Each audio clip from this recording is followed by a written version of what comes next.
एक शांत और सुंदर गांव था जहां मिट्टी के छोटे छोटे घर, हरे भरे पेड़ और चहचहाते पक्षी हर सुबह का स्वागत करते थे।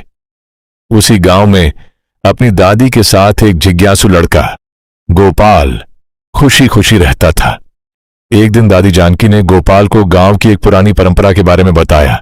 उन्होंने कहा, हर साल बारिश के बाद हम सब अपने घरों में मिट्टी का दिया जलाते हैं ताकि हमें याद रहे कि अंधेरा कितना भी हो, एक छोटी सी रोशनी हमेशा उम्मीद जगाती है। लेकिन इस साल बारिश बहुत कम हुई थी। खेत सूखने लगे थे, कुएं का पानी घट गया था और गांव के लोगों के चेहरों पर चिंता साफ दिखाई दे रही थी। ओवर गांव की चौपाल में लोग इकट्ठा हुए। सभी ने कहा, जब फसल ही नहीं हुई तो इस बार दिया जलाने की क्या जरूरत? इस साल यह परंपरा यहीं छोड़ देते हैं। तभी गांव के बूढ़े कुम्हार रामू मुस्कुराए और बोले, दिया बारिश बुलाने के लिए नहीं जलाया जाता। दिया तो मन के अंधेरे को दूर करने के लिए जलाया जाता है। रामू की बात सुनकर गोपाल सोच में पड़ गया। वह मन ही मन सोचने लगा, क्या सचमुच एक छोटा सा मिट्टी का दिया किसी के दिल में उम्मीद जगा सकता है? अगली सुबह गोपाल सीधे रामू कुम्हार की छोटी सी कार्यशाला में पहुंचा। वहां रामू बड़े प्यार और धैर्य से मिट्टी के दिए बना रहे थे। गोपाल ने पूछा, जब लोग इस बार दिए खरीदेंगे ही नहीं तो आप इन्हें क्यों बना रहे हैं? रामू मुस्कुराए और बोले, बेटा, जब लोग उम्मीद छोड़ने लगे तब किसी एक को उम्मीद बनकर खड़ा होना पड़ता है। रामू की बातें गोपाल के मन में गूंजती रहीं। घर लौटते समय भी वही शब्द उसके कानों में बार बार सुनाई दे रहे थे। उस शाम गोपाल ने अपने आंगन की मिट्टी उठाई और पहली बार अपने हाथों से एक छोटा सा दिया बनाना शुरू किया। वह थोड़ा टेढ़ा था, लेकिन उसमें गोपाल की पूरी मेहनत और सच्चाई छिपी थी। दादी ने दिया देखा और मुस्कुराकर बोली, बेटा, जो चीज दिल से बनाई जाए उसकी सुंदरता उसके आकार से नहीं, उसके इरादे से होती है। कुछ बच्चे गोपाल के दिए को देखकर हंसने लगे, लेकिन गोपाल ने उनकी बातों पर ध्यान नहीं दिया।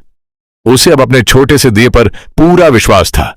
धीरे धीरे सूरज ढल गया, आसमान सुनहरे रंगों से भर गया।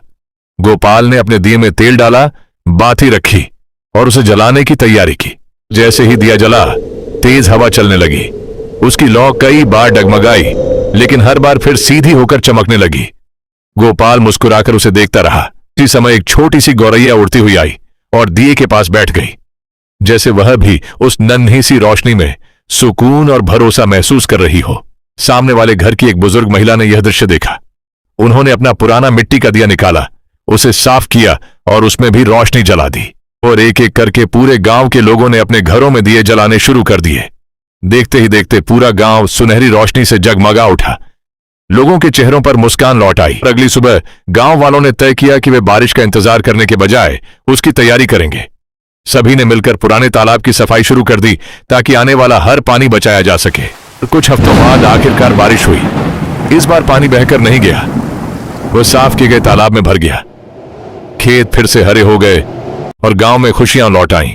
और रामू कुम्हार ने गोपाल के कंधे पर हाथ रखा और मुस्कुराकर कहा, याद रखना बेटा, बड़े बदलाव हमेशा एक छोटे से अच्छे कदम से शुरू होते हैं। गोपाल ने अपने उसी टेढ़े मिट्टी के दिए को प्यार से हाथ में उठाया। उसे अब समझ आ चुका था कि उम्मीद की सबसे छोटी लौ भी पूरे गांव का भविष्य रोशन कर सकती है।